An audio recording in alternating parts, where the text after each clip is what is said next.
We want to get back out to Mike Bettis in Dickinson. This is on the south side of the Houston Metro along the Gulf Freeway. And Mike, I heard you say earlier that, and I know you've been on live shots for many, many years. I heard you say that you have never seen flooding like this in person. No, never.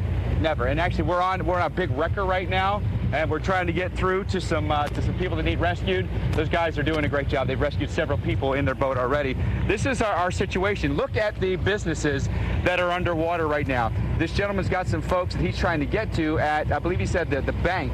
So all we're trying to do is get to the bank, get some folks onto this wrecker. We can hold, I would probably put 50 people on this thing if we needed to, and then get them out. Man, this water is getting deep. This is about as deep as we've been since we've been on this thing. He gave us a ride in from Highway 3 where the water was only maybe about shin deep, but now it's getting really deep. And you can see, look how deep the water is. That pickup truck over there, the whole hood is under. Okay, so we're going up onto the curb now. Okay, so this makes, oh God. Oh my God. All right, so we're holding on here. He's going to try to take it up over the curb here, I think, and into the bank because this water is getting high here, and we're going to get to he's trying to rescue some folks, and he's giving us a ride here so we can get to where we need to get to, but we might be stuck. But we could walk in this water. This water is about waist deep or so. Let me ask him the situation here. Oh, maybe he just got to get up over the curb, I think, is all he's trying to do at this point. But you can see just how deep the water is. There's the Ziegler's Fruit over here. Look how deep the water is on these vehicles, unfortunately. And then, you've got a little bit higher ground beyond that. But obviously, we've got some serious problems going on here in Dickinson where water rescues are happening as we speak.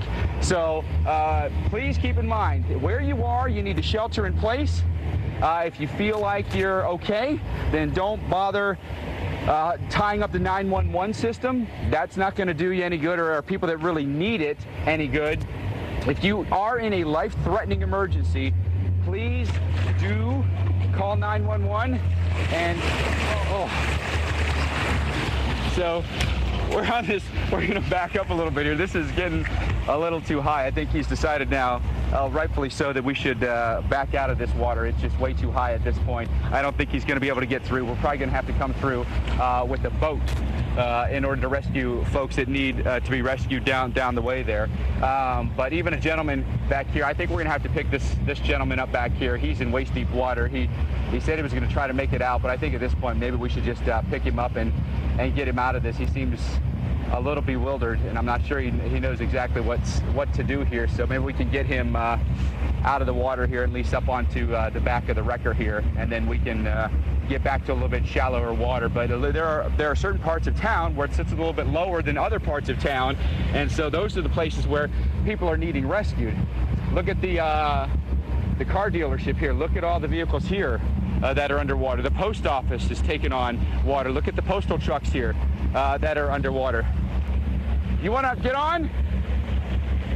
You don't want to get on? You want to get on? Let's get away from my friend. Where's your friend? On the street. It's that way? It's really deep back there. Are you sure you don't want to ride? I parked my truck there. I wait for him. He got the free key. Well, you going to go back to your truck? No, sir. I'm away. I think. Are you sure? That way, I don't know. Okay. Right, be safe, please. Yes, we can certainly give you a ride. All right, he's refusing a ride, but look, there's a swamp boat back there. They're heading into the neighborhood to get some folks out. Let me see what the situation is here with our wrecker driver and see what he says.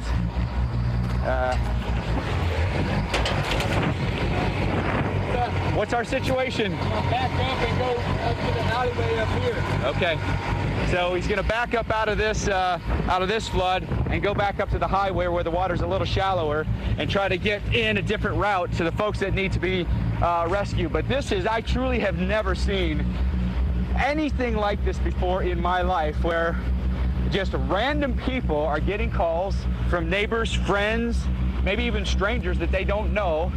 And now it's a call to action at this point for the town of Dickinson and many communities around Houston at this point.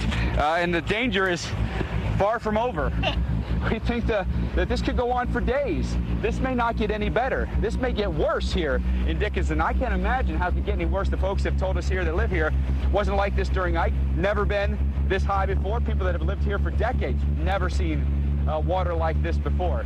Just amazing. So we're going to back up here. We're getting back toward the main drag, which is Highway 3, and we're going to try to find a different route in to get to the folks that our driver here is trying to get to because they're stranded.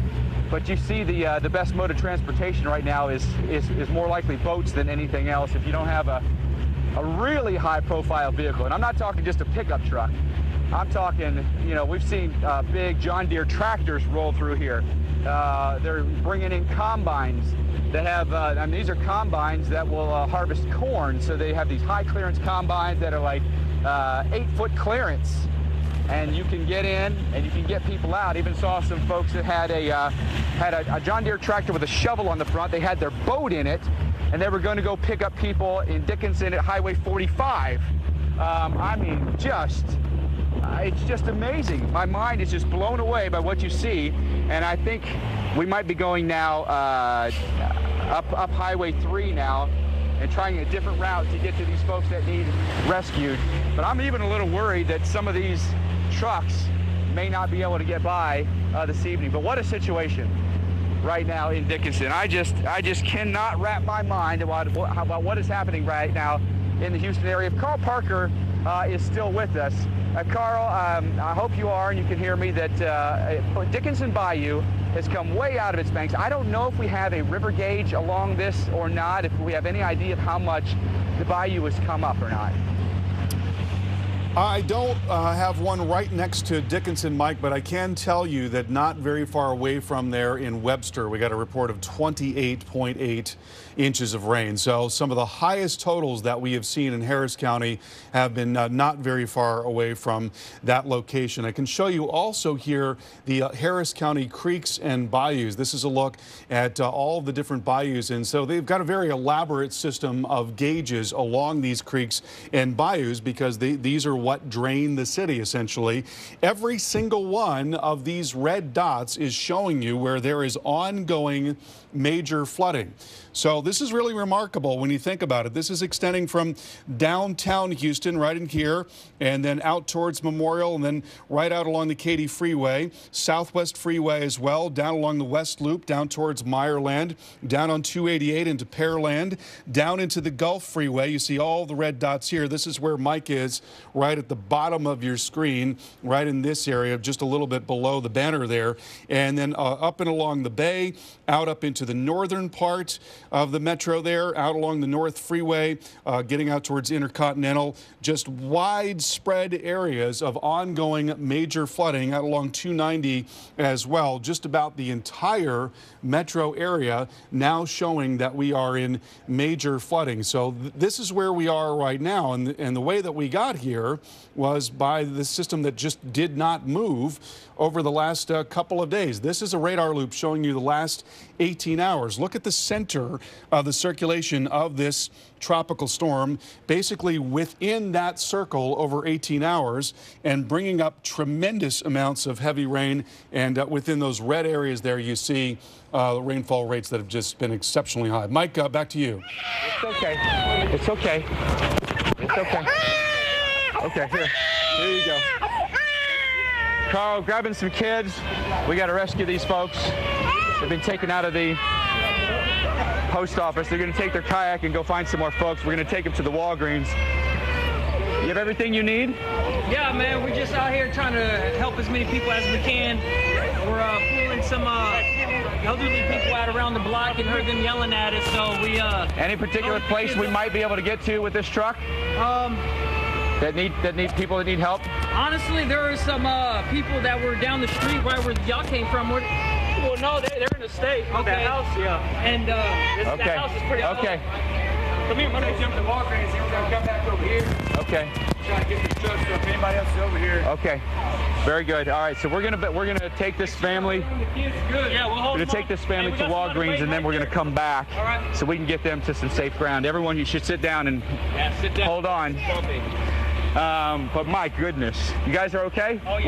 Where's your place? Right on the other street. Holly Drive. How much water did you take on? About waist deep. Waist deep? Yeah. My goodness. So luckily we have a neighbor that has a house up on stilts. House on So I stilts? walked them over this morning. Yeah. And we've been there ever since. And finally we got a hold of somebody that can pick us up and All right. take us out of here. I'm glad you guys were able to get on. Water rescue's ongoing here in Dickinson. We'll be right back after this.